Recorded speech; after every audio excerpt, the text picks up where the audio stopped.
Hello po mga manay, magandang araw sa ating lahat and welcome sa ating kusina at ngayong araw gusto ko sa inyong ibahagi ang aking pagluluto ng chicken San Tomas. Napakadali lang ito at napakasarap as in talaga lalo na sa mga hindi kumakain ng pork. Panalong panalo tong ating recipe dahil siguradong sarsa pa lang ulam na at mapapa-only rice ka. Kaya naman wag natin patagalin. Tara na, ituturo ko sa inyo kung paano ko to niluto ng inyong matutunan. So, para sa ating pag-uumpisa, unang-una meron tayong mahigit 1 kilo na native chicken. So, pwede kayong gumamit yung mga nabibili sa palengke na manok. Pwede naman yon. Pero dahil mas masarap to at mas malasa, ayan o. So, ito yung aking gagamitin. Bali, ito ay 1 kilo mahigit. So, ang gagawin lang natin dito ay titimplahan lang natin ng pampalasa bago tayo magluto. So, unahin natin, maglalagay ako dito ng pineapple juice or pineapple syrup. So, yan po ay 1 cup. Ito yung kanyang pineapple chunk. Yan. So, gagamitin natin ito mamaya. Then, timplahan natin ng ketchup. 3 kutsarang ketchup. Yan. So, 3 tablespoon. Paglabas naman ako mga manay. Then, maglagay tayo ng soy sauce.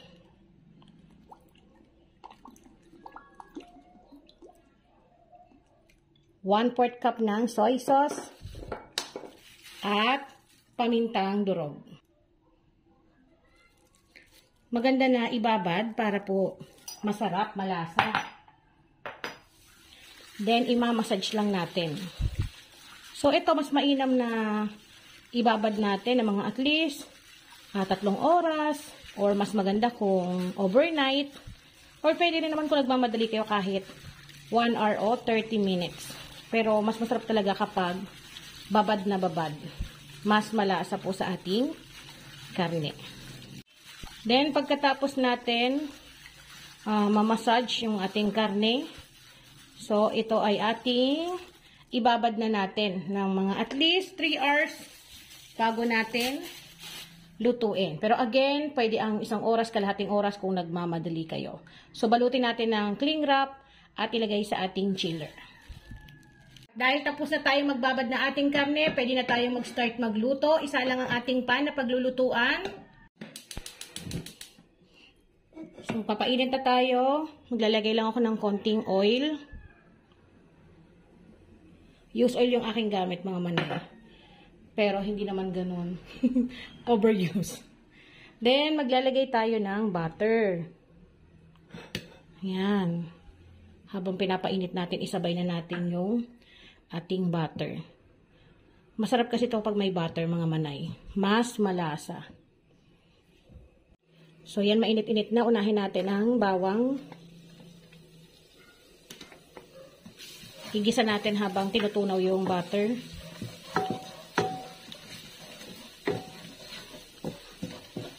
Then, isunod ang sibuyas.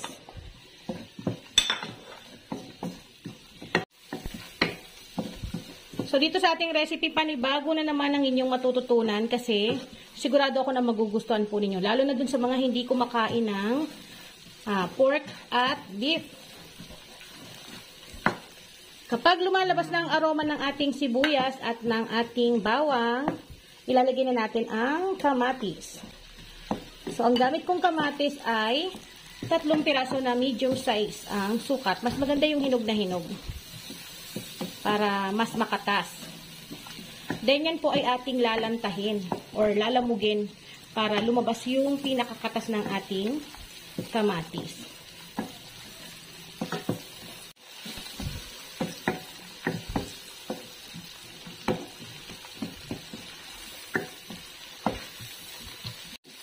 Ayan. Lanta na yung ating kamatis. Pwede na natin ilagay yung ating binabad na chicken. Isama na natin yung pinagbabaran. Dahil nandyan yung lasa, yung timpla. Then, haluin lang natin. Ang sarap nito kasi native yung gamit kong manok. Malasa. Then, pagkatapos ko mahalo, hayaan lang muna natin yan. Tatakpan ko. Then, hayaan natin siya ng mga at least 10 minutes. Ngayon, after 10 minutes, i-check natin. Halu-haluin lang po natin.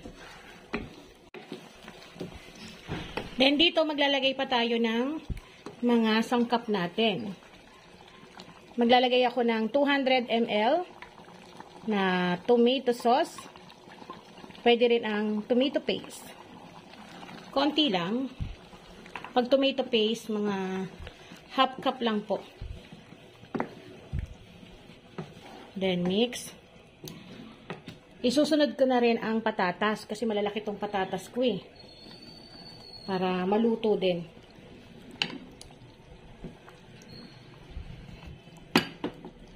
Binabad ko kasi sa tubig para hindi mangitim. Dalawang malaking patatas yung ginamit ko dyan. Then, ito yung ating green peas. Frozen green peas. Kung hindi kayo kumakain yan, kahit huwag nyo lagyan.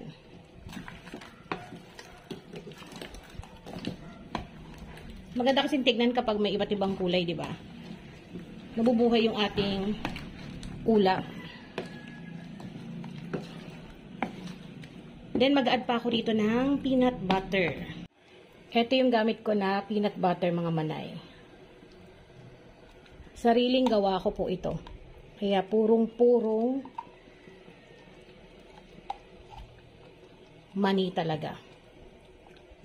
Maglalagay lang ako ng 1 kutsara at kalahati.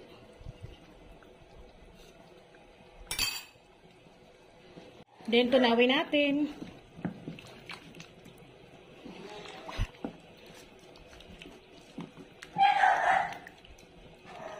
Ang kulit ng aking alaga. At para masarap-sarap, syempre maglalagay tayo ng pampalasa. Liquid seasoning. Ito ay optional. Pwede kayo maglagay ng mga pampalasa na nais ninyo. Mga 3 tablespoon.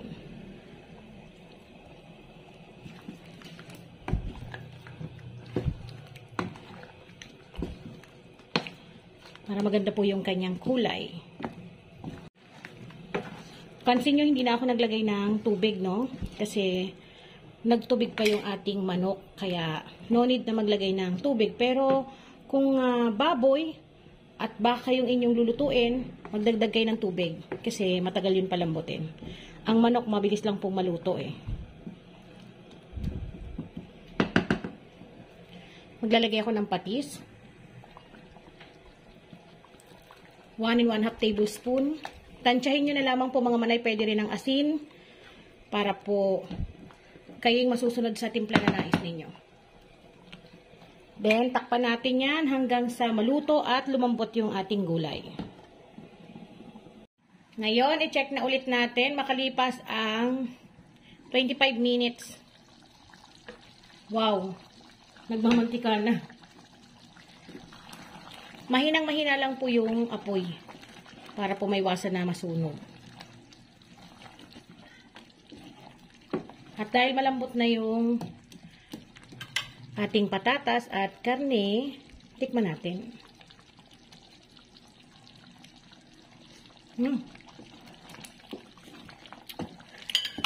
Saktong-sakto yung lasa. Puwapalo yung tamis-asim. Then, yung peanut na nilagay natin. Ito yung ating panglas, ilalagay na natin yung pineapple chunk.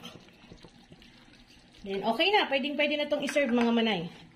Pwedeng panghandaan, pambaon, para maiba naman po yung ating putahe na hinahain sa ating pamilya. At sigurado pong mapapa-only rice na naman talaga kayo dito. So, bago ako mag-plating mga manay, titikim na ako dito dahil gusto ko na talagang tikman. Lagyan natin ng pineapple. Pwede kayong maghalo ng, kung gusto nyo, kamote yung ihalo ninyo, pwede naman, lagyan nyo ng carrots.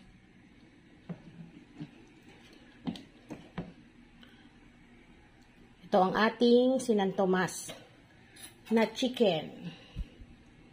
Mainit-init pa.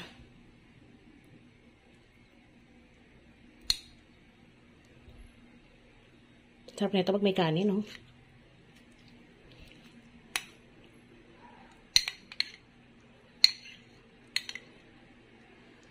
Kain po tayo.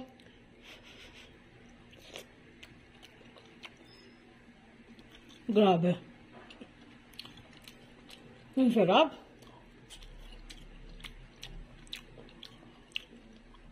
Panalong-panalo kasi native chicken pa yung ating ginamit.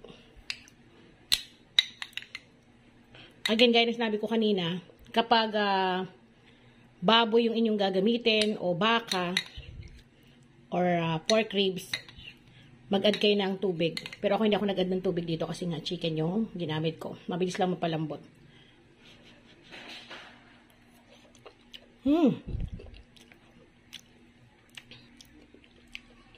Grabe ito yung masasabi mo na sarsa parang mga na yan. Sarsa pa lang, ang sarap-sarap na. Pwede mo siyang papakin. Panalong-panalo. So, ayan mga manay, hanggang dito na lang itong aking video. At sana matry nyo itong ating sinantomas na manok. Dahil siguradong magugustuhan po ng inyong mga chikiting. Panalong-panalong ulam at the best na panghandaan. Dahil sarsa pa lang yan, talaga namang pang-only rice na.